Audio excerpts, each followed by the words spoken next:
As I was doing the investigation, it just like opened a world that I know about, but about the dynamics and politics of how the art world works, and maybe at first, there was something voyeuristic about why are these people doing that.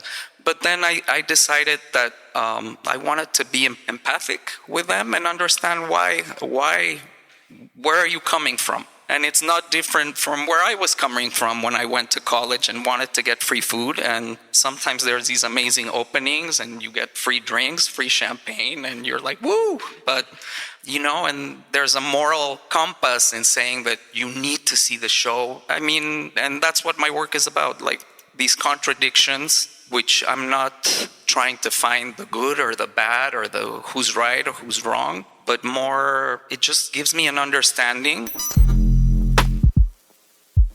Welcome to the second season of Future Dialogues, a series of conversations between artists and creatives. Now we expanded the series and held the conversations in both of our galleries in Mexico City and New York.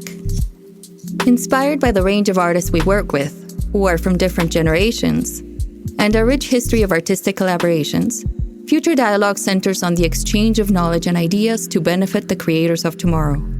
This episode of Future Dialogues is made possible with the support of Aeroméxico and Casa Dragones.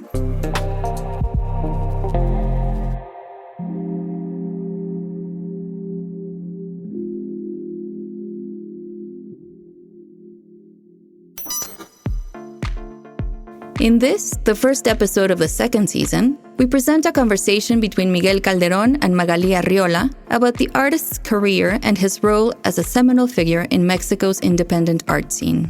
Miguel discusses his sources of inspiration and the neuroses represented in his solo exhibition, Neurotics Anonymous, which opened at Curimansuto, New York in May 2025. Miguel Calderón often combines a dark sense of humor that is reconfigured into artworks that explore deep social and personal spaces, taking advantage of what is at hand to create films and videos. His practice focuses on exploring power relations, interpersonal relationships, and the different groups that conform our society. Magalí Arriola is an independent curator and writer. She was the director of Museo Tamayo in Mexico City and the KADIST Lead Curator for Latin America. Previously, she was a curator at Museo Jumex and chief curator at Museo de Arte Carrillo, both in Mexico City. In 2019, she curated the Mexican Pavilion for the 58th Venice Biennale. I thought about an anecdote that I think is interesting to introduce your work and like this particular exhibition. This is an anecdote to which you frequently refer to that I really like and is very pertinent for this exhibition, which is when you frequently talk about the starting of your career and the founding of La Panaderia, for which you were basically known in the first place, and that was, as many of you know, probably a very instrumental space for the shaping of the Mexican art scene in the 1990s, and for many of the artists who actually, many of those also work here at the gallery. So you frequently say that you didn't identify with the Mexican institutions when there were openings or events in which there were always, there was always finger food. There were always all these bits of cheese and grapes and, people playing the violin. And that really created a sort of ambience that didn't really feel right with your own practice and your own feeling. And you were, I guess, coming of age at that time. And that's when you actually founded La Panaderia, which was this independent space. And I guess ever since your work, be it photography, installation, and sculptures, and most recently film. And I think that's a thing I would like to explore now. Your work has always referred to the role of institution, relationships of power within the institution and outside of the institution, social rituals in that sense. And many of the topics that are reflected in your work are related to violence, to sexuality, to corruption. So that whole universe stands a little bit like a social critique and a social portrait of the country. But I guess there's also like a very personal side to your work, and many times, very frequently, there's also like references to autobiographical elements. So this really makes like a very interesting combination, I think. And so going back a little bit to like your earlier work, I think you've created like a sort of cosmogony of your work, and like even, like an iconography with like an important presence of animals, for example, that kind of stand as a social metaphor of like humans and like the veracity of human beings in society. But there's also bicycles, there's also masks, and you've also frequently mentioned like the importance of childhood in your work, and childhood and adolescence, and how that actually represented a space of freedom and liberty outside of social pressure. So I guess like this brings me to see this show, which is titled Neuróticos Anónimos, Anonymous Neurotics. I see it a little bit like as a full circle when we see works in this show, such as the Swan of Troy or the Cocteleros, which is like the video, this amazing video that you produced for the show. And so I would love to hear you talk a little bit about maybe like the process, like your creative process, and how that can be kind of reflected in this idea of neurosis, and specifically, like how like much of your work operates within this very personal like realm, but like making a kind of scission also with whatever is, like the social environment, and this kind of like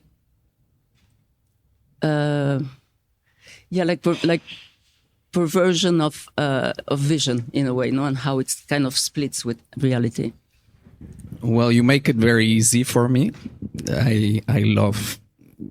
You're such a smart person. Thank you for it's a long question, and it says a lot. There's many subjects in what you just said that I can touch upon, and sometimes I see my own show and I look at things and I wonder, what does this mean? I don't even know what it means. I'm an artist that comes from a point of confusion. And, growing up in Mexico, especially, there was a point where I wanted to make films. And my dad said he was going to introduce me to the grandson of Diego Rivera, who made films. And he said, you want to learn how to make films? You have to bring me coffee every day for 3 months while I make a movie. And I was like, no, thanks. So my grandparents gave me their Super 8 cameras, their 16 millimeter cameras, and I started doing things my own way. And that's La Panaderia. I don't know if everyone knows, is a do-it-yourself art space that came upon because of that. We were supposed to literally kiss so many people's ass to get a show. And we got an old bakery and we started doing shows and inviting our friends and inviting the neighbors. And when you mentioned the anecdote that I often do quote is, I went to college in the US in San Francisco, and I fortunately had a grant to go to college.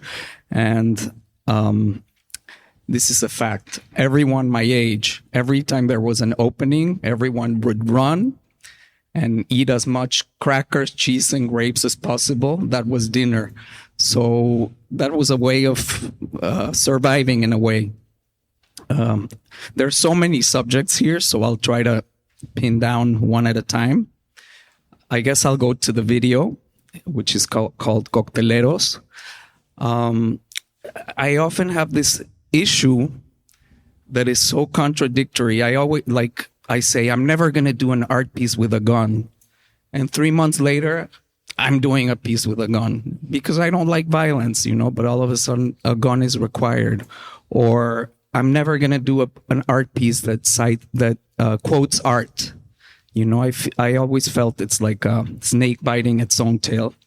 And we will get to an anecdote of a snake in a little bit, but which is kind of ironic that I got bit by a snake a few months before the show. But anyways, so this video, Cocteleros, which is in the show, and there's a portrait of one of them there, which is titled The Reincarnation of Antonin Artaud.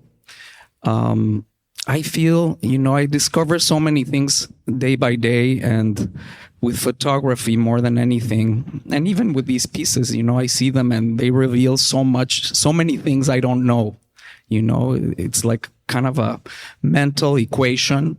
These things started appearing in my head. I would go to a bathroom and start seeing things in the marble, like figures. And all of a sudden, this thing was crying in my head and begging me to exist. So I made it. Can you, to give a little bit of context, can you describe the film? I guess some of you have seen it, but maybe not everyone. I was going to get there, yeah. No, pero... No, just like, yeah. So again, I was like... I always made it a point, and most of my friendships and most of my films, my 2 latest films, one is about a loss adjuster who's insane and who got obsessed with art. I can get into that. But then the other film I'm editing is about these falconeers I knew from childhood. I was a falconeer. Falconry as a kid gave me a lot of freedom, as art does, as photography does, as my BMX bicycles do. But I try to avoid making art about art. But then again, I live in the art world. It's a world that's very complex, very difficult to understand. And I still go to art openings a lot. I often don't eat dinner there anymore. But I go to art openings a lot. And I started noticing, first Luis, who's there, I was obsessed with his clothing. He wore like these amazing 70s outfits, like a biker. And I just really always wondered, who is that guy? He's amazing. But then I started seeing him and his friends go to openings. They would walk in with these empty backpacks. And all of a sudden I was at the door and it was like a magic show. Like all the backpacks were blown up, they were big. And it just drew my attention, and I started observing what was going on. And they were packing beers and food from the openings. And then I started following them. And literally, for me, my projects, if I don't get intimate with them, it doesn't work. They're not going to share reality. They started saying so many things that were fake and that they were reporters. And then now they're open about it. And the film, they're completely open about it. They openly say that they fake press passes. And sometimes they say they're art collectors. I mean, one of them said he was Agustin Coppel, who's a huge collector. And the person at the gallery was like, no, you're not. I know him. He just came in. Or Eugenio Lopez. And it's hilarious. And sometimes it works. And, the film has a bit of this cartoon called Top Cat. And this cartoon was very, very popular in Mexico when I was a kid. Everything connects. So the cartoon was so funny because it's these New York alley cats and all they do is drift. Is it called drift or grifters? Grifters. Like their life is about conning people and getting free food and going to free hotels. And they told me that they loved this cartoon, that it was their favorite cartoon, and that they actually based their modus operandi on the cartoon. I did some research because I wanted to get the rights for the cartoon, and I found out that there were 20 episodes in the US. And these episodes, people didn't like the show here. It was a failure. But in Mexico, they loved it so much that they took the 20 episodes and they turned them into 40 episodes. And they dubbed them differently. They changed the voices to make them different narratives. So So that's what that film is about. And as I was doing the investigation, it just like opened a world that I know about, but about the dynamics and politics of how the art world works, and maybe at first, there was something voyeuristic about why are these people doing that. But then I decided that I wanted to be empathic with them and understand where are you coming from? And it's not different from where I was coming from when I went to college and wanted to get free food. And sometimes there's these amazing openings and you get free drinks, free champagne, and you're like, woo! But and there's a moral compass in saying that you need to see the show.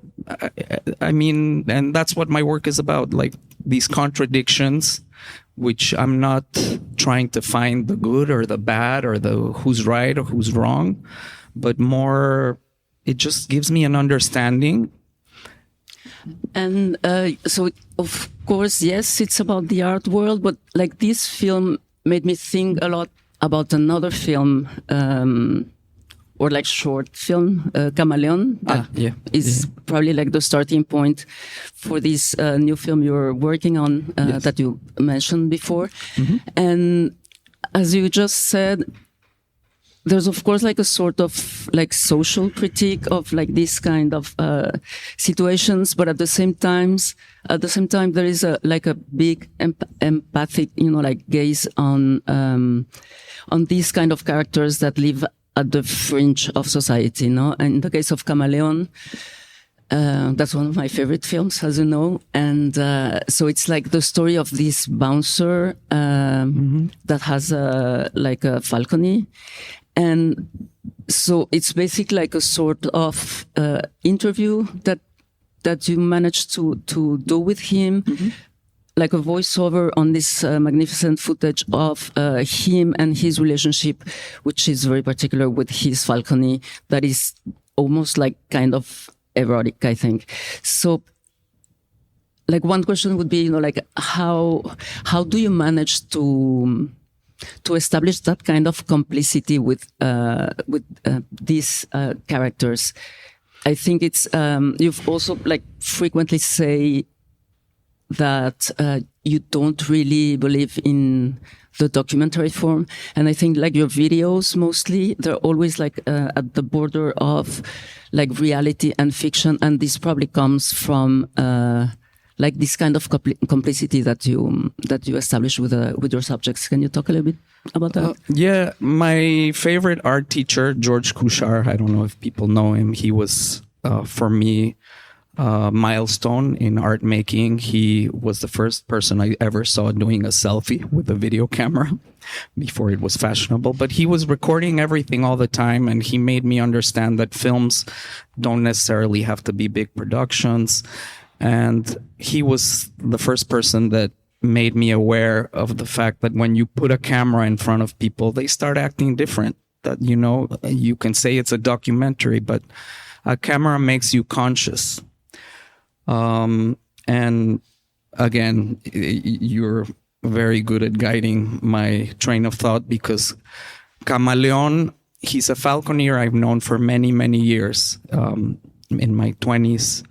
And, he's addicted to falconry. He claims that if he doesn't have a hawk or a falcon, he has seizures. So he needs this animal to be in peace. He's left his family. He's left everything.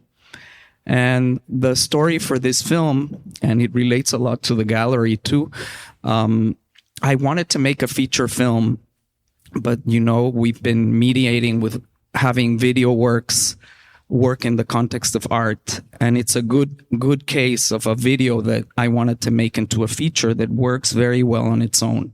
So I'm very grateful that, it worked this way. And I made it for a show in Mexico. So basically, the story is that I made a feature film that I dreamed about, and we got a $700,000 budget, which is a lot, from a grant in Mexico. And it was about a falconer and his relationship with his mother. It was a fiction. And the producers were a nightmare. They were people that did publicity, commercial work, and we just didn't click. And at the end of this experience, I felt very empty, having worked so hard. And I literally said, I have to go to my roots. I grabbed the camera and I called Camaleon, who, by the way, had been calling me a lot. He sends me pictures of his cuts. He cuts himself a lot. It's very strange. So I went to see him and I said, can I follow you for 24 hours? He said, yes. And I know it might be pretentious to say this about that piece, but there's something very Dantesque, about, because you're all of a sudden in a nightclub, very dark lights, tons of people dancing, smoke. It's very euphoric. And all of a sudden, the falconer, Camaleon, who's very tall, very imposing, very scary guy. He's a bouncer. He puts his falcon in the back of a motorcycle. He has a little container, and he goes to this empty place where there's no one. The falcon leaves his glove and starts going up in space, and he's looking at the sky. If you don't see the context that there's a falcon there, you feel like he's communicating with a force above. So, it was, he kind of led me into this. It was, I contacted him and I was surprised to come across these things. And my feeling lately, I've had a lot of experiences and I'm very obsessive. When I want to film someone, I used to get very obsessive. But if this person doesn't want to be filmed, it's not going to work.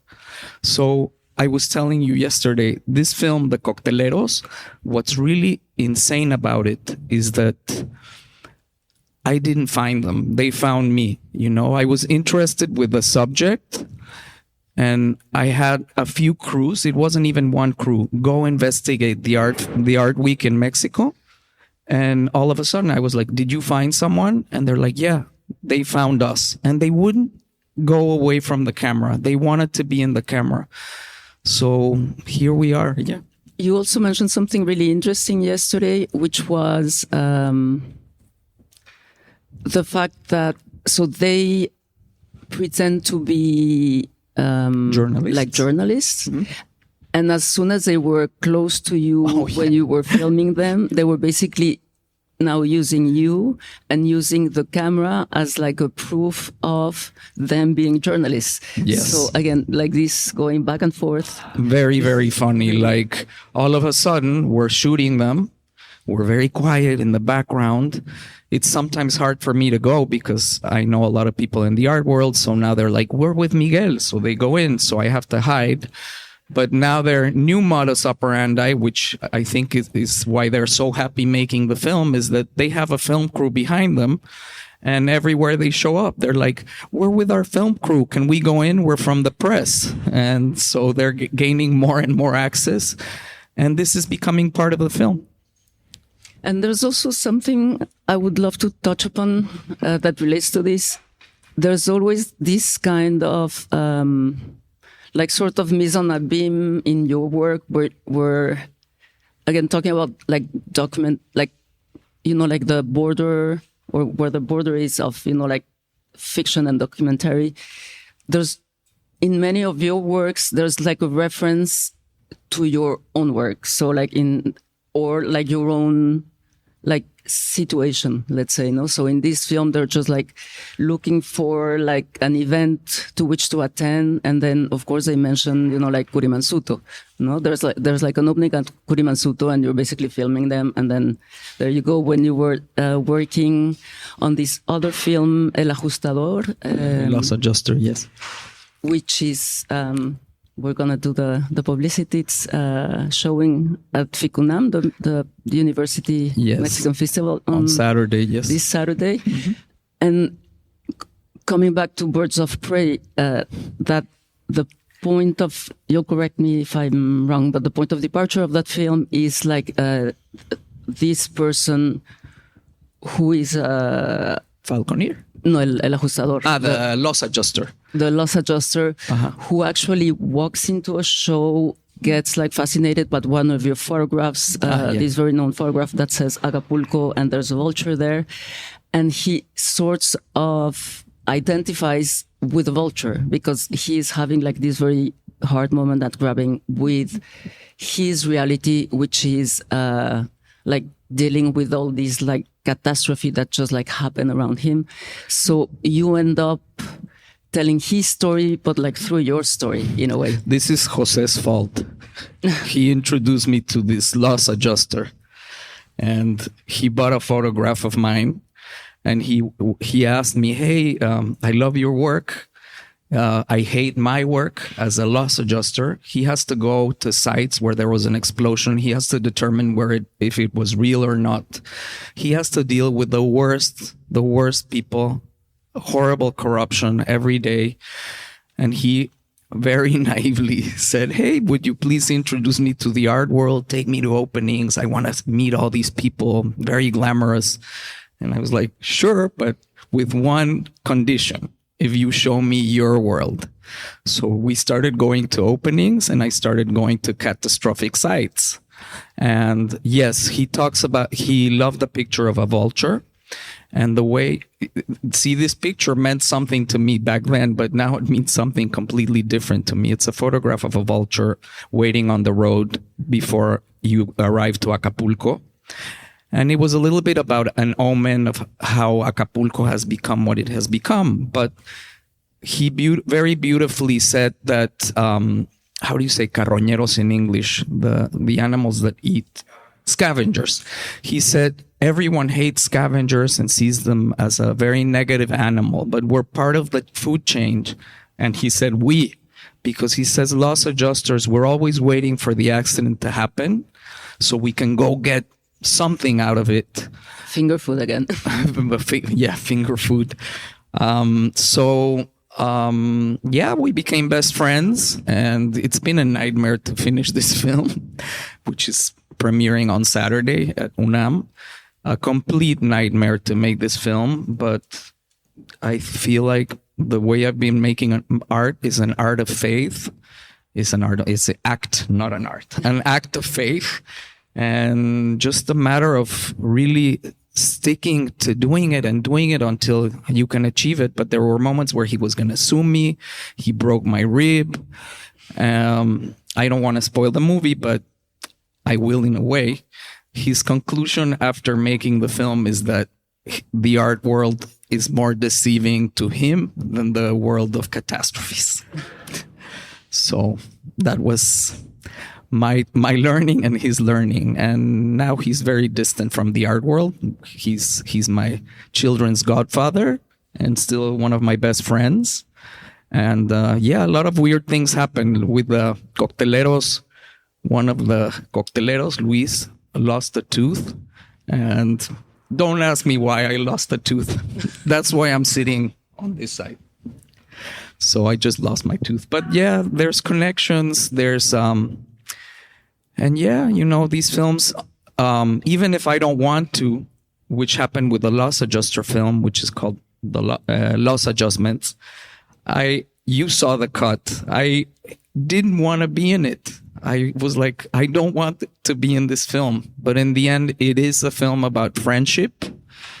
It's not Mission Impossible. It's a small film about how the world of art and the world of catastrophes collide.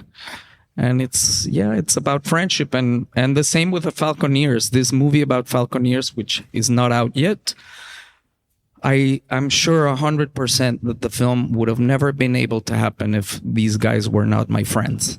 So. And could you talk a little bit about the photograph, the ex voto photograph that is back there? Because I think, again, it ties into all of these. You just said that you don't want to be in your work, and it's you in the photograph, if I'm correct. And it comes again. It revolves around vultures, catastrophes, yes. voyeurism. Yes. Well, the picture all the way back there on the left, if you can see it, looks like a car crash. You can't really tell what's behind the smoke. And the story comes, my dad was a very popular car racer in Mexico. And I remember him in the news and car races all the time. But then there's one incident that really disappointed me. There was a picture that was very iconic of him lifting a trophy. And when I was 20 something, I found out that he had been disqualified. So this image of him as a major champion fell. And you guys know my dad. I know Jose's laughing. And he's still my hero. He's the most flawed person ever. I don't know if you've seen Kusturica films, gypsies, stealing stuff and doing the craziest things. But what's salvable about these characters is that they're love. They love each other. And my dad is that guy, he's been so supportive of my career. So, I found a picture where he had a car crash, and in Mexico it's called ex votos. I don't know the name in English. It's like a prayer or like a pledge, and they're very popular. It's like little paintings where people that had a problem or an accident, they're like, "Save me, Lord. I hope you can help me out." And my dad, in a very contemporary way with a Olivetti typewriter,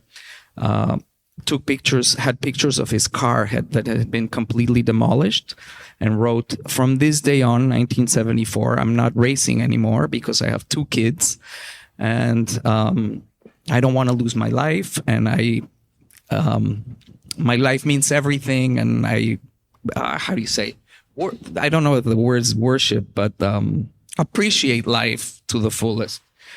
So I saw this picture and I said that I wanted to meet the person that took all these photographs. And he told me that he had a friend, which ironically was nicknamed the Vulture.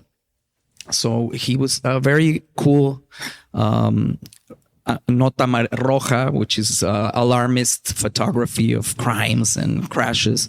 And we went to visit him to his studio. It was quite an experience. He had a sculpture of a vulture with a camera hanging that was like his self-portrait. And he started showing me all these images, and one stood out. A black and white photograph stood out, which is that picture is my recreation of that photograph. It was a picture of another photographer taking a picture of a car crash, which you couldn't really see. And there was something so mysterious about this photograph. And I think I told you this. I can explain many things about the picture. I feel that I have this obsession with catastrophe. It's very aesthetic. I love Goya's work, so catastrophic. And I always feel that catastrophe is a reminder of how we're doing well, how we're alive and we're walking and we are well. So, but I still see it, and I don't quite understand what drew me to make it other than that. And mostly to see a photographer taking a photograph of another photographer, if that makes sense. Maybe, yes, that obsession with documenting tragedy. And maybe, because it feels like we've been going full circle, and you mentioned the story of the snake beating its own tail. Do you want to talk about the drawings that are just behind us? Sure. Well, I'm in front of these, and these I'll go back a little bit to the beginning. They're titled Social Climbers, maybe a little bit literal, but they, now that I see them, they do have a lot to do with the Panaderia Days, this independent art space that we opened. And but now I'll go back to the drawings. So in June, a little bit more than a few months before the show, in June I was asleep in my bed, completely, when you're full darkness, where you possibly don't exist or you don't know you exist. And all of a sudden I felt something very sharp hit the center of my forehead. And I didn't know what it was. So in the darkness, I pulled it off. I didn't feel a body. I didn't feel anything. I just felt something trying to suck me in. I don't remember. This is comes to say a lot about when there's a crime or a violent thing happen. You don't remember many things. I don't remember how I turned on the light. I just remember a lot of liquid running through my face, and I didn't know if I was dreaming or I don't know what was going on. The light is on, and I see a thing longer than my arm trying to climb my wall, and it was a snake. I know it sounds unbelievable and that I'm very creative, but I'm not that creative. And I don't know what drew me to do it at the moment, but I knew that if I didn't take photographs, people would think I was crazy. So I got bit by a very, very big snake in Mexico City in my bed, in my safe spot in my bed, the most safe place for me, you know. And I have to mention that for the falconry film, a month before, we went to Zacatecas, and we were told, don't go to Zacatecas, don't go to Zacatecas. It's run by narcos. Please don't go, please don't go. And we had no choice. That's where the falconeers needed to go. And we went, and we got stopped by narcos. It was very, very scary. We were filming in the middle of nowhere. There were these Vultures? No, not vultures. The human vultures, drones. Yeah, drones that I didn't see. The producer didn't tell me because she thought I was gonna freak out. So, you know, I went through this crazy experience making this insane film. I went through all of north of Mexico, exposed to the craziest people. Camaleon, the guy that cuts himself, was selling some guns. I filmed some of that. The guy said, you can film me, but don't put my face or I'll kill you. And all of a sudden, you know, you survive this thing, you're safe, you're home. And I get confronted by this insane experience. I thought it was witchcraft. I thought I was going to die because I thought it was poisonous. Funny thing is, after a while of running around, I couldn't find the phone. I sent a picture to one of the falconeer friends, and he said, don't go to the hospital. It's not poisonous. So he saved me in a way because I didn't know what to do. Where am I going? So this was a very crazy experience. Premonition, yeah.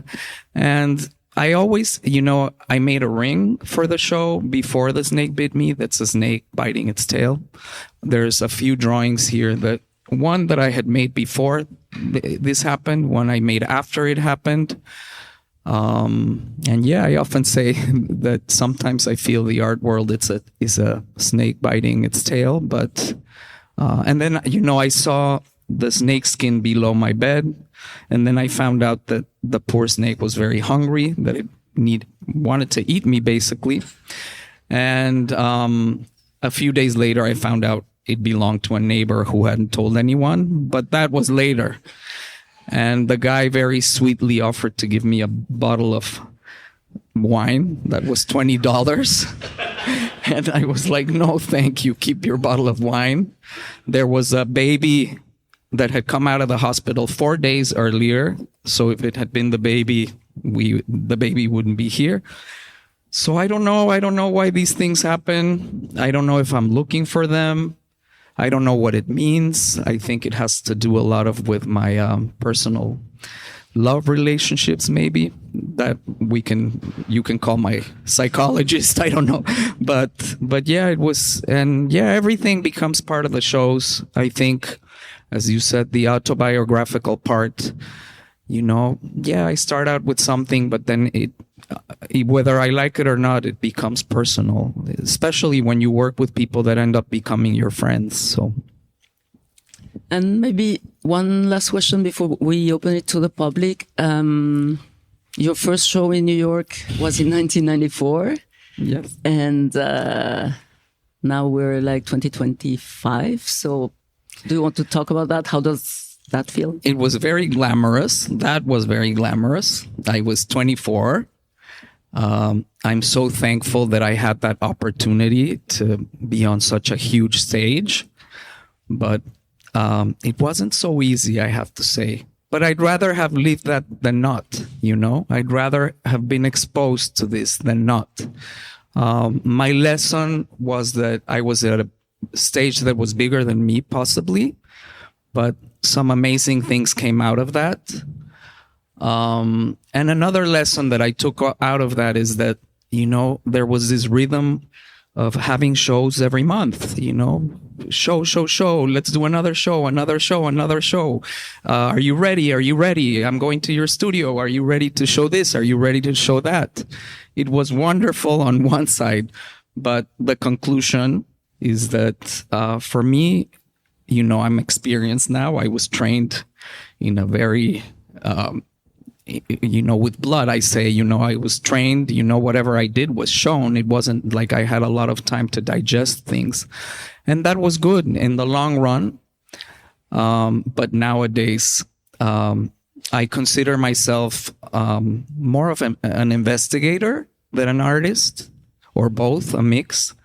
And, to get deep into a subject, I have to really explore it, live it, see it. And, sometimes things have to pop up fast. Sometimes you have to make quick decisions.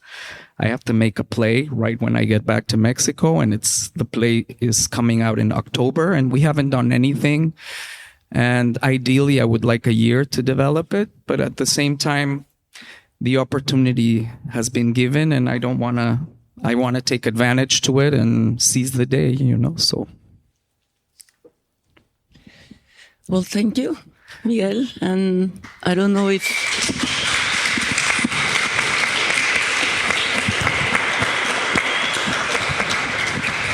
Thank you, Magalí. You're amazing. I don't know if there's any questions in the audience. Or you just came for the drinks? Okay. So let's have a drink then. Sure. Thank you. Thank you so much. Okay. Thank you very much.